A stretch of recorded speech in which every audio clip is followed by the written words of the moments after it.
បាទគ្រប់អញ្ញាជំរាបសួរពុកម៉ែបងប្អូនបាទគុំមកកាន់ channel កំសាន្តទីលក់ឡានថ្ងៃនេះកំសាន្តកាត់បានឡានមួយគ្រឿងឆ្នាំ99ពង2 OX 300ពណ៌ទឹកមាសបងប្អូនផ្លាកលេខភ្នំពេញ 2i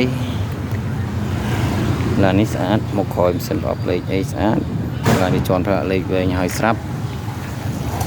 យកមកដាក់បង្ហាញចែកជូនពុកម៉ែបងប្អូនមកមើលរូបមួយជុំទាំងអស់គ្នាបងប្អូន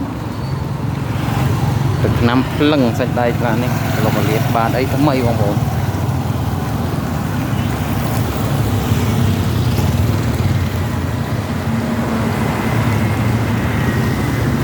បកកង់អីមិនយ៉ាន់លេងហើយអីហើយបងប្អូនក្នុងអីថ្មីលោកលាតអីស្អាតក្នុងបងប្អូនវាបិទស៊ុបហ្មងដាក់លេខភ្នំពេញ 2i 28 កៅគុតបងប្អូន